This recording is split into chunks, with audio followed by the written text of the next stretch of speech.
अब जो हम लोग पढ़ने वाले हैं वो है मोशन इन प्लेन, और ये काफ़ी इंटरेस्टिंग और काफ़ी इम्पोर्टेंट है।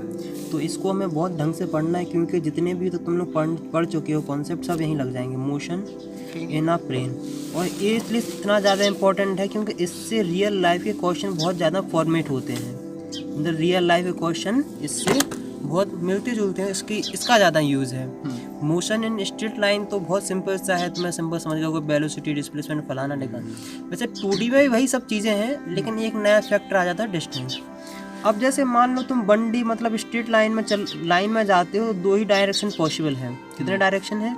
या तुम आगे जाओगे या फिर तुम पीछे आओगे। अब अगर तुम 2D में आ जाते, जैसे हम बोलते हैं क्या, प्लेन, तो प्लेन में अगर तुम यहाँ खड़े तो तुम्हारे पास इतने डायरेक्शन है कि तुम खुद कंफ्यूज हो जाओगे कि आखिरकार जाए कौन से डायरेक्शन में। तो जो हम लोग बात कर रहे थे वो क्या कर रहे थे, 2D प्लेन की। 2D, अब देखो स्ट्रेट लाइन में 2 डायरेक्शन, 2D प्लेन में तुम कंफ्यूज हो जाओगे किधर जाए, इस डायरेक्शन में जाए, इस डायरेक्शन, मतलब इतने डायरेक्शन आ गए ना कि तुम खुद कंफ्यूज हो जाओगे आखिरकार रियल मतलब कहाँ है। तो अब तुम्हें एक चीज़ तो पता हो जाएगी, तुम्हें डायरेक्शन तो बताना पड़ेगा। अब स्ट्रेट लाइन में जा रहे, तुमने कहा आगे जा रहे हैं पीछे जा रहे, सिंपल सी बात। अब जैसे ही डायरेक्शन का नाम आया है, तो डायरेक्शन को बताने वाली कोई ना कोई चीज़ तो चाहिए है। जैसे वजन नापने के लिए तराजू होता है, तो बुखार नापने के लिए, टेम्परेचर नापने के लिए थर्मामीटर होता है।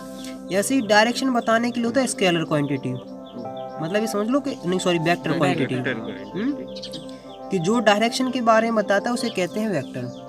तो वेक्टर की इसलिए ज़रूरत पड़ी ताकि हम लोग डायरेक्शन स्पेसिफाई कर सकें, मतलब उससे डायरेक्शन बता सकेंगे 2D या 3D में डायरेक्शन आखिरकार रियल है क्या। तो इसलिए हमें यहाँ डायरेक्शन की ज़रूरत पड़ी। अब डायरेक्शन की ज़रूरत पड़ी तो हम डायरेक्शन कुछ ना कुछ रिप्रेजेंट करना, कोई ना कोई बताएगा डायरेक्शन के बारे में, तो उस डायरेक्शन को बताने के लिए हमने वेक्टर नाम की एक चीज़ खोज के रखी, जिसको हम आज वेक्टर कहते हैं। जिस चीज़ के हेल्प से हम किसी चीज़ का डायरेक्शन बताते हैं उसको हम क्या कहते हैं, वेक्टर। अगर देखो हम तुमसे अभी सिंपल सा सोचो, हमने लिखा है 4 kg, तो ये बता तुम सिंपल सा तुम देख के क्या कहोगे, 4 kg क्या है? मास है। अगर सिंपल सा हम ये 4 लिख दें तो ये क्या है? कुछ भी नहीं है। ये सिंपल सा नंबर है, तुम कहोगे इसमें क्या है। जैसे ही इस यूनिट ये बताती है कि आखिरकार रियल में क्या चीज़ है, ऐसे ही वेक्टर बताते कि आखिरकार में रियल मतलब डायरेक्शन कहाँ है। जैसे अगर मैं तुमसे कह दूं कि 4 किलोमीटर, देखो 4 मीटर पर सेकंड ईस्ट, तो इसका मतलब क्या है? इसका मतलब है कि इतनी तुम्हारी वैल्यू है, ये मतलब वेलोसिटी बता रहा है, और ये बता रहा है क्या, डायरेक्शन। रेफरेंस नहीं जानना पड़ा थी मैं। अभी रेफरेंस की भी टेंशन नहीं लो, अपन बहुत बेसिक सी बात कर रहे हैं। इतना भूल जाओ कि तुम 11वीं क्लास में हो, ये जान लो कि तुम्हें कुछ भी नहीं पता है, कुछ भी नहीं जानते हो, सब कुछ भूल जाओ, बस ये जो बता रहे हैं उसके बाद ध्यान देते जाओ। 2D चल रहा है ना? हाँ 2D चल रहा है। तो 4 ने बताया कि आखिरकार इतना इसका मैग्नीट्यूड है, मीटर पर सेकंड ने बताया कि आखिरकार ये रियल में है क्या, स्पीड मतलब वेलोसिटी है, और इसने ईस्ट ने क्या बता दिया कि आखिरकार तुम कौन सी डायरेक्शन में जा रहे हो। इसलिए यहाँ वेक्टर की जरूरत पड़ी है। इतना समझ लो कि जो ईस्ट जो डायरेक्शन बता रहा है वही वेक्टर है। इतना चीज समझ में आ गया कि नहीं? अब 2 क्वांटिटी होती है, एक स्केलर होता है, एक वेक्टर होता है। एक स्केलर होता है, एक होता है वेक्टर। बस इतना समय सिंपल सा भी टॉपिक समझने वाली बात है। देखो अब हम जो पढ़ने वाले हैं वो क्या है, स्केलर क्वांटिटी।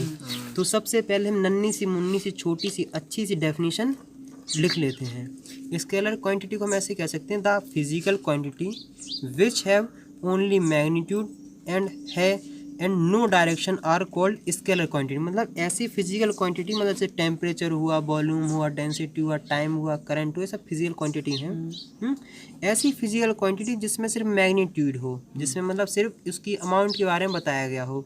जैसे अगर हम अभी हमने थोड़ी देर पहले बताया 4 kg, तो देखो 4 kg, देखो ये जो kg है ये बताता है कि तुम्हारी कौन सी फिजिकल क्वांटिटी है। अगर ये सिंपल अगर हम 4 लिख देंगे तो 4 से तुम पता भी नहीं लगाएंगे आखिरकार 4 क्या है। तो ये बताता है कि के जो यूनिट है वो बता दी आखिरकार कौन सी क्या है, मतलब फिजिकल क्वांटिटी समझ लो आखिरकार क्या बता रहा है, किस चीज़ के बारे में बता रहा है। केजी मतलब तुमने कहा मास है, और जो 4 है वो बताता है मैग्नीट्यूड, मतलब कितना है। तो भैया इस हिसाब से वेट एक वेक्टर क्वांटिटी हो जाएगा। नहीं, हाँ हाँ है, वेट mg होता है, अभी आएगा, टेंशन नहीं लो यार। एक्सेलरेशन भैया। देखो सुनो, ये फिजिकल क्वांटिटी मतलब क्या है, क्या, और ये है कितना। कितना है? तो स्केलर क्वांटिटी बताती क्या है और कितना है। अब हम आते हैं इस पे, अगर तुम्हें तो हमें लगता है कि इस पे कोई भी तुम्हें डाउट्स नहीं आएंगे हैं। अब जो हम आने वाले हैं वो हम आने वाले हैं किस पे, वो आते हैं वेक्टर क्वांटिटी पे। वेक्टर को भी बहुत प्यार से समझना। देखो मार्केट वाली बात है कि मार्केट में हवा बना के रख देते हैं, वेक्टर बहुत कठिन है, बहुत कठिन है, बहुत कठिन है। कुछ भी कठिन नहीं है। जो बच्चे अगर पता है पढ़ाने, जो टीचर होते हैं कहते बहुत कठिन है, मुझे लगता है साले लोग ढंग से नहीं पढ़ाए खुद। अब हम आते हैं वेक्टर पे, किस पे आते हैं, वेक्टर पे। तो देखो वेक्टर में कुछ नहीं, देखो एक की तुम डेफिनेशन याद कर लेना, दूसरे की अपने आप हो जाए। अब मार्केट में चल रहा है कि डेफिनेशन तो लिख के आनी एग्जाम में, अगर टीचर पूछ ले तो यही लिखते, देखो ये लिखना, physical quantity which have magnitude and direction are called vector quantity. तो हम लिख लेते हैं the physical quantity, the physical quantities which have magnitude and direction both are called vector quantity. मतलब वेक्टर क्वांटिटी वो चीज़ होती हैं जिनका मैग्नीट्यूड भी हो और डायरेक्शन हो, उसको हम क्या कहते हैं, वेक्टर। इसमें तो वो टेंशन नहीं लेना है तुम्हें, बहुत सिंपल सा है। जैसे अब हम तुम्हें लिखते हैं क्या, वेलोसिटी के बारे में लिखते हैं। देखो एक बात बताएं, वेलोसिटी, डिस्प्लेसमेंट, जो भी तुम पढ़ चुके हो ना फर्स्ट चैप्टर में, और एक है फोर्स, मोमेंटम, ये सब क्या है, वेक्टर क्वांटिटी है। तो अभी देखो हम सिंपल से समझते हैं कि जैसे हमने लिख दिया क्या, 4 मीटर पर सेकेंड ईस्ट। तो 4 मीटर पर सेकेंड ईस्ट, मतलब तुम्हें देखोगे तो इतने समझ में आ गया कि नहीं, 4 मीटर की वेलोसिटी से हम कहीं ईस्ट को जा रहे हैं। हम कहेंगे 4 मीटर की वेलोसिटी से आप कितने को जा रहे हैं, ईस्ट से जा रहे हैं। तो 4 बता रहा है कितना, मीटर पर सेकेंड बता रहा है क्या, और ये है कहाँ। कहाँ सही लिखा है, कहाँ जा रहा है तो बता रहा है। मतलब कहाँ, मतलब कितना, क्या, कहाँ।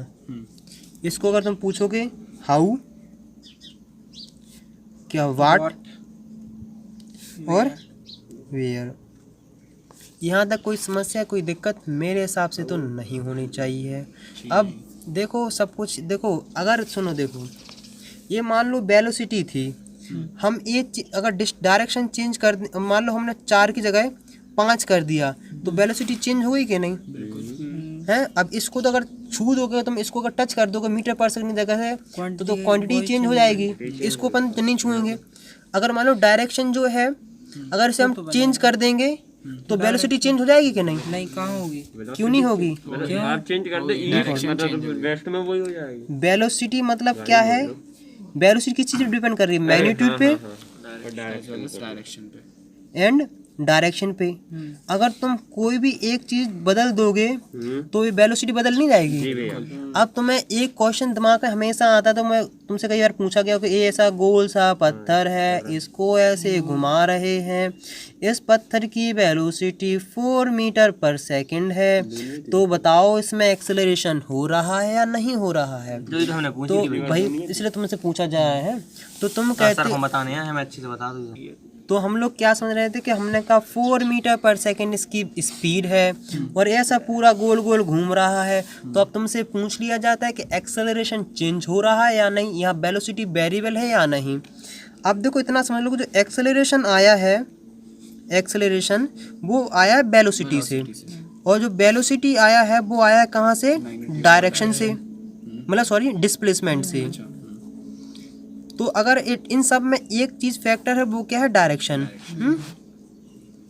ये बताओ, अभी ये वाले अगर इसे गोल गोल घुमा रहे हैं, तो अगर मान लो इसको हम यहाँ से अगर कट हो जाए तो ये वाला पत्थर अगर ऐसे घुमा रहे तो यहाँ को जाएगा कि नहीं? अगर मान लो यहाँ को आएंगे तो यहाँ को जाएगा कि नहीं?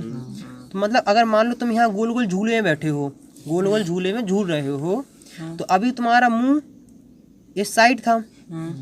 जब तुम मतलब ऐसी सीट चेंज नहीं होगी, अभी देखोगे तुम यहाँ को देखोगे, मतलब ऐसा चेंज नहीं होना है। तो अगर तुम देखोगे तो हर जगह तुम्हारा डायरेक्शन चेंज हो रहा है। जब डायरेक्शन चेंज होगा तो फिर वो क्वांटिटी भी हम वेरिएबल मानेंगे। इसलिए यहाँ एक्सेलरेशन होता है क्या है? वेरिएबल। यहाँ वेलोसिटी भी होती है क्या? वेरिएबल मतलब एक्सेलरेशन बढ़ नहीं रहा, नहीं मतलब बदलना। अगर कोई चीज़ बदलती है उसे कहते हैं वेरिएबल, और जो चीज़ नहीं बदले उसे कहते हैं कांस्टेंट। अब देखो हम लोगों को पढ़ना है रिप्रेजेंटेशन ऑफ वेक्टर। क्या क्या कार कोई चीज़ है तो उसे रिप्रेजेंट करना भी तो है। जैसे हमने मैग्नीट्यूड लिया, 4 से हमने इसका मैग्नीट्यूड रिप्रेजेंट कर दिया है।